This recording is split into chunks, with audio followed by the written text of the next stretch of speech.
અમારી સમસ્યા મુદ્દે અમે સાંસદને મળવાનો સમય માંગ્યો, પરંતુ સાંસદે અમને સાંભળવાની જ ના પાડી દીધી. આ શબ્દો છે એક ખેડૂતના જે પોતાની જમીન માટે લડી રહ્યો છે. શું છે સમગ્ર મામલો, તેના વિશે વિગતે ચર્ચા કરીશું. નમસ્કાર, હું છું પ્રથમ મોદી, આપ જોઈ રહ્યા છો નિર્ભય ન્યૂઝ. મોરબીના જેતપરના જે ખેડૂતો છે જે છેલ્લા ઘણા સમયથી આમરણ ઉપવાસ પર ઉતર્યા છે, તેનો આજે 13મો દિવસ થઈ ગયો છે, પરંતુ હજુ સુધી આ મામલે કોઈ પણ નક્કર પરિણામ જે સામે આવ્યું નથી.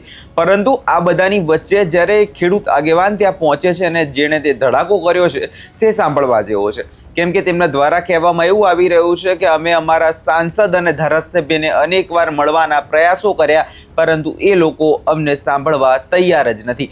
માત્ર જ્યારે ચૂંટણી સમય હોય છે ત્યારે જ અમને યાદ આવતા હોય છે, બાકી તે અત્યારે ભૂલી ગયા છે જ્યારે અમે મુશ્કેલીમાં મુકાયા છે. સૌ પહેલા એ તમામ ખેડૂત આગેવાનોને સાંભળીએ કે તેમનું આ વિષયમાં વધુમાં શું કહેવું છે. ન્યાય મળે અને એના આભારી આપણે આજીવન રહેશું.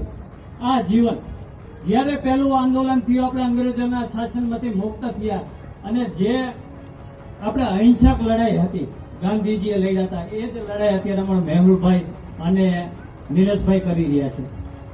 એની પ્રકૃતિથી વિરોધ લડે છે. કેમ કે જે આ લડાઈ છે આની અંદર અવરી દિશામાં ન ફંટાઈ જાય, ઘણી રીતે લડી શકાય, પણ જ્યારે અહિંસકનું હથિયાર અજમાયું હોય, જ્યારે બીજા આવનાર વ્યક્તિઓને કોઈને અસર ન થાય, બીજું કોઈ કાયદાકીય કે બીજા સરકાર રાહ જોઈને જ બેઠી હોય, જો કોઈ આપણાથી બીજું સ્ટેપ લેવાઈ જાય અને આપણા આંદોલનને આડઅસર થાય, એવું હરગીજ આપણા આગેવાનો ન જ ઈચ્છતા હોય. જ્યારે હું તમને વાત કરું, તમે ટંકારા તાલુકાના હરબટિયાળી ગામથી આવ્યા છે. અમે પણ 6 મહિનાથી લડત લડી છે. અમને ખબર પડી કે થાંભલાની લાઈન નીકળી ત્યારે અમે 2 જ જણા હતા હરબટિયાળીથી નીકળ્યા કે હાલો ભાઈ આ ક્યાં ગામ થાંભલા ખોડાય છે, આપણે જાય. ગયા અમે. જ્યારે અમને ટંકારા સાવડીના અમુક માણસોનો સાથ મળ્યો, સરૈયાનો મળ્યો અને તે દી નક્કી કર્યું ને અમે તે દી લોખંડને થાંભલા ભરાવી લીધા હતા. સરપંચને કીધું તમારી શું તાકાત છે તમને ખબર હોવી જોઈએ.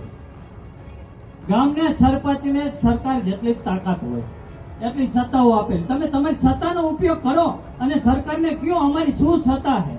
આ સત્તા વગરના જો તમને ખબર જ નથી સત્તાની, અત્યારે આપણે બધા એ જ રીતે પીલાઈ રહ્યા છીએ. કાયદા હતા ત્યાર લગી કે આપણે કાયદાની ખબર જ નહોતી. ખબર નહોતી એટલે આપણે હેરાન થતા હતા. આજ યુવા જાગૃત થયા છે, કાયદાકીય બધાને ખબર પડી છે, ભણી છે, છતાં હવે આવતા સમયની અંદર કાયદાકીય પણ આપણા બાળકોને માહિતગાર કરવા પડશે. જ્યાં સુધી કાયદાકીય માહિતગાર નહીં હોય ત્યારે આપણા આંદોલનને વેગ નથી મળતું. જ્યારે આપણે ખબર પડે કે આપણે અન્યાય થાય છે, ક્યારે ખબર પડે? જ્યારે આપણે કાયદાનું જ્ઞાન હોય ત્યારે આપણે ખબર પડે કે આ તો આપણે અન્યાય થઈ રહ્યો છે. ત્યાર લગીના કાયદા એવા હતા કે જમીનનું 4 ગણું વળતર દેતા હતા, મૂળ જમીનના ભાવને 4 ગણું વળતર દેતા હતા. આપણી આ સરકારે શું કર્યું? નવા ઠરાવ કર્યા. વેલકમ, આપણી સરકાર છે સારી, આપણે નો ડાઉટ, પણ આપણા ખેડૂતને મારવા માટે નોખા ઠરાવ કર્યા અને ઠરાવ કરીને જંત્રીનો ભાવ નક્કી કર્યો. શા માટે ભાઈ? તમે દિયો ને તમારી જમીન અમારે જોઈએ જંત્રીના ભાવે દિયો. હવે અમે અહીંથી ચેલેન્જ કરી કે અમારે જંત્રીના ભાવે જોઈએ જમીન દિયો અમારા ખેડૂતને. શું કામ નથી દેતા? અમારા ખેડૂતને શું કામ લેવી છે? એનો કઈક માપ હોય, ખેડૂતને સહનશીલતાની હદ હોય. જ્યારે ખેડૂત આજ લગી દેતો આવ્યો છે અને જ્યારે એ જ ખેડૂત દેનારનો તમે છીનવવા માંડો ને ત્યારે પાપ વધી જાય. અને શા માટે આપણા ધારાસભ્યો સાંસદ સભ્ય નથી બોલતા? અમે ટંકારા તાલુકામાંથી તમને વાત કરું, અમે અમારા સાંસદ સભ્યને મળવાનો ટાઈમ માંગ્યો તો અમને આપ્યો નથી. શું કામ નથી આપતા ભાઈ? અમારી સામે નથી આવતા. આવું જોઈએ. અમારા પ્રશ્ન છે, અમે મતદાન કર્યા છે અને અમારી સામે તમે કેમ ન આવો?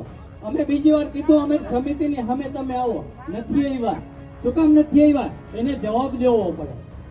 હવે થોડીક બીજી વાત કરી દો મહાભારતની. આ સરકારની અંદર પણ સારા માણસો હોય છે, એને આપણા વતી બોલવું હોય છે, બધા એવા નહીં હોય. નહીં બોલવું એને આપણું પેટમાં દુખતું હોય છે.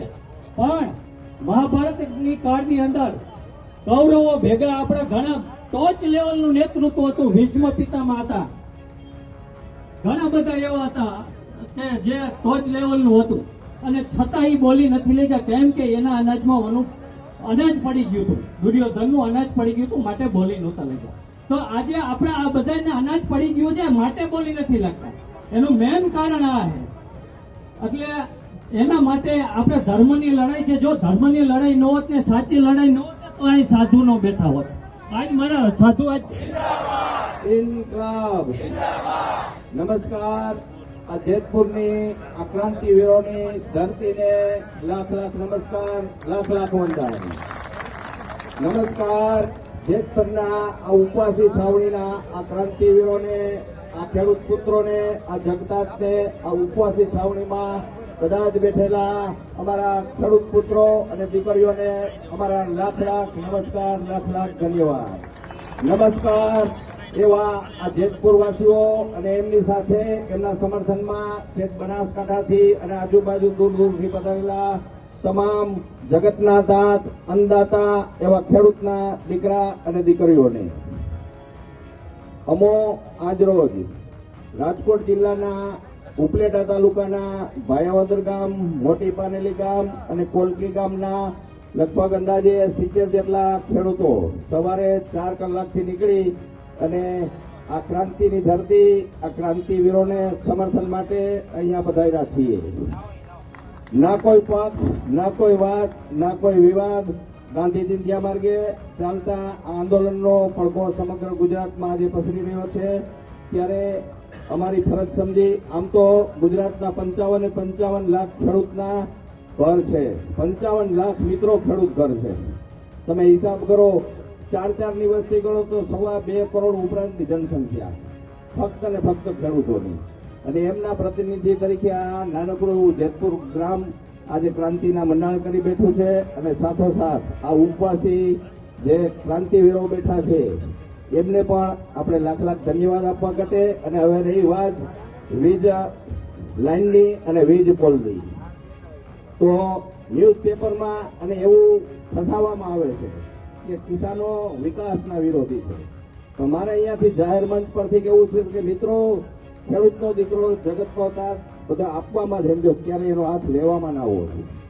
પણ અત્યારે તમને 2 દાખલા આપું કે સિટીની અંદર જે મોબાઈલના ટાવરો આવે છે, નાનકડો એવો ટાવર હોય તો 25,000 થી લઈને 50,000 રૂપિયા સુધી માસિક ભાડું.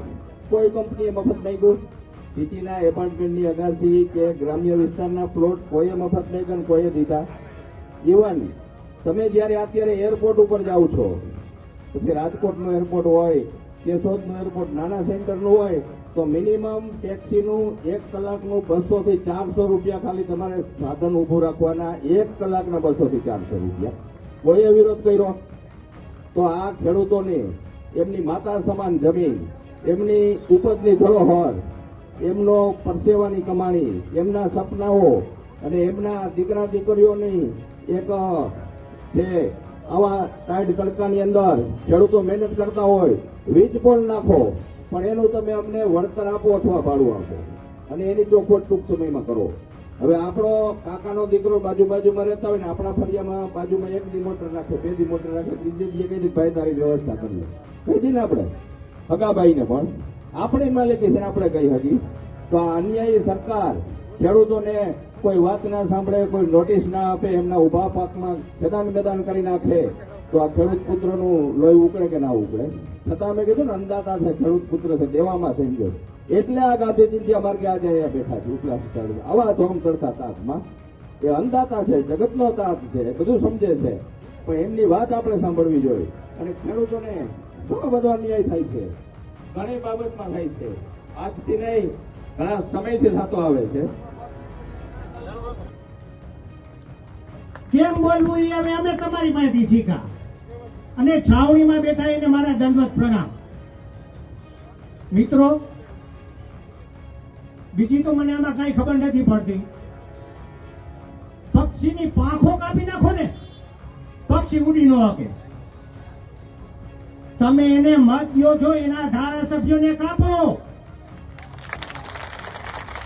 કોઈના બાપની તાકાત નથી ઈ હચમચાવી શકે, પણ આપે એની પાંખો મજબૂત કરી છે એટલે એ ઉડી શકે છે.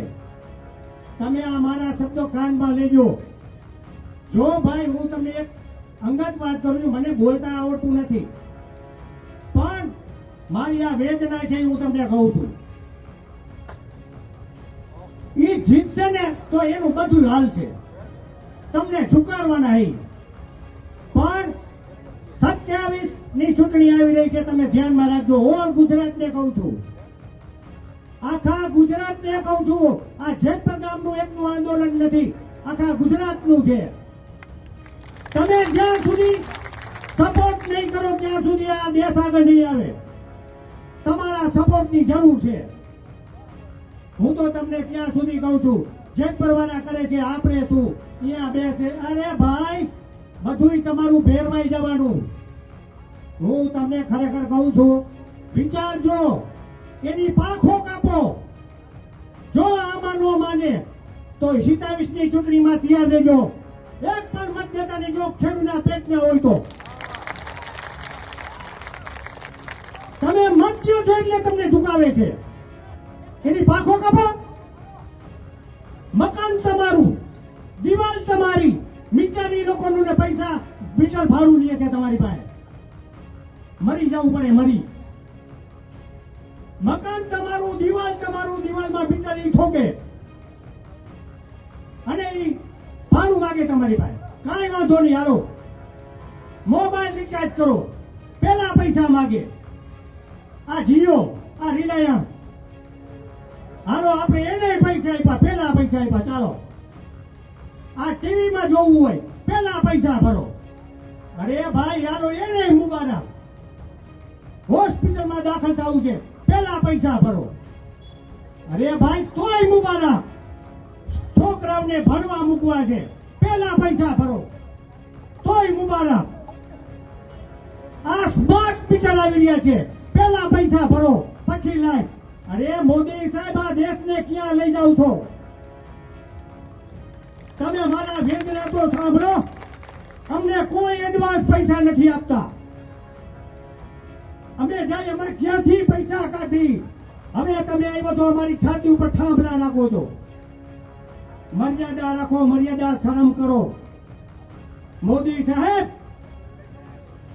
હું તો તમને ત્યાં સુધી કહું છું, રાજ કરવું હોય તો પ્રજાના દિલ જીતો. પાકિસ્તાનને જીતવા કરતા ખેડૂતના દિલ જીતો. પાકિસ્તાન આપણે જીતી લેવાના, આપણે બધા ભેગા થઈને જીતી લેશું, પણ આ ખેડૂતના દિલ જીતો. તમે ખેડૂતના દિલ જીતવા નથી અને શું મંડી પડ્યા છો? મારે તમને વધારે ન કઈ કહેતા, મારી વેદના અહીં સુધી થઈ છે અને ક્યાંય બોલવામાં મારી ક્ષતિ થઈ હોય તો માફી પણ માંગુ છું. જય સિયારામ. એટલે જે કણમાંથી મણ પેદા કરે અને આજે જો એને વલખા મારવા પડે અનાજ માટે, અને આ સરકાર આટલી નિર્ભર કેમ એને ખેડૂતની વેદના નથી દેખાતી? ગામે ગામથી ખેડૂતો અહીંયા એકત્રિત થાય છે. આજે પણ 2 જણા બીજા વૈદા ઉપવાસ આંદોલનમાં. એટલે મારે આ કહેવાનું સરકારને થાય છે કે કેટલીક મંત્રણા કરશો અને ક્યાં સુધી અમારા ખેડૂતની ધીરજની તમે રાહ જોશો કે જ્યારે અહીંયા જીવ જશે ત્યારે તમે કઈ મંત્રણા કરીને આવશો? તમે એક દિવસ તો ભૂખ્યા રહી જુઓ. આ જગતનો તાજ, જગતનો બાપ આજે અહીંયા આળોટે છે. જે રાક્ષસી પ્રવૃત્તિ કરતી, જ્યારે ખેડૂતને છાતી ઉપર પગ મૂકી અને અત્યારે અદાની કંપનીના જે થાંભલા નાખ્યા એના માટે ઉપવાસ આંદોલન ચાલુ છે, છતાંય કોઈ સરકાર, કોઈ પણ આગેવાન એના આવવા તૈયાર નથી. અને ક્યાં સુધી આની ધીરજની રાહ જોશો? એટલે મારે તમામ ગુજરાતના ખેડૂતોને કહેવું છે કે આ સાવણીમાં તમે પધારો. આ ખેડૂતની લડાઈ છે, આ જગતના તાજ, જગતના બાપની લડાઈ છે. અને તમામ ખેડૂતો જે ગામે ગામથી આવે છે એને પણ વિનંતી કરીએ છીએ કે હજી અહીંથી પૂરું નથી થઈ જતું. હજી કદાચ છે ને આના માટે હજી કદાચ આ મોટો આમ રોડ રોકવાનો થાય ને તો રોકવાની તૈયારી છે. જરૂર પડે, જો જરૂર પડે તો દાન પણ દઈ શકીએ અને બલિદાન પણ દઈ શકીએ. આપણે તો ઈ થઈએ, ઈ ખેડૂતો થઈએ. જય જવાન, જય કિસાન. હવે જે રીતે આ આંદોલન દિવસે ને દિવસે ઉગ્ર બની રહ્યું છે, ગઈકાલે પણ આપણે જોયું કે જે સરપંચો હતા તેમના દ્વારા જે રાજીનામા આપી દેવામાં આવ્યા છે, અને પરંતુ ક્યાંક ને ક્યાંક સરકાર હજુ સુધી આ મામલે કોઈ નક્કર પરિણામ નથી લાવી રહી. સરકાર ખેડૂતોને મળવા તો બોલાવી રહી છે, પરંતુ મળવા જ બોલાવવાની વાત છે, પરંતુ કોઈ આ મામલે હજુ સુધી લેખિત ખાતરી જે છે આપવામાં આવી નથી, એવું ખેડૂતો આક્ષેપ લગાવી રહ્યા છે. એટલે ખેડૂતોએ સ્પષ્ટ કહી દીધું છે કે અમને લેખિત ખાતરી નથી જોઈતી, અમારા જે નિયમો છે તે અમને એ પ્રમાણે તમે અમને ન્યાય આપો તો જ અમે આ તમારી વાત માનીશું. હવે આખા મામલે જોવાનું આગામી દિવસોમાં એ રહેશે કે સરકાર શું આ જે ખેડૂતો છે તેમની વાત સ્વીકારે છે કે ખાલી માત્ર આંખ આડા કાન કરે છે. તમને શું લાગે છે કમેન્ટ કરી ચોક્કસથી જણાવજો. અમારી ચેનલ નિર્ભય ન્યૂઝ લાઇક, શેર અને સબસ્ક્રાઇબ કરવાનું ભૂલશો નહીં.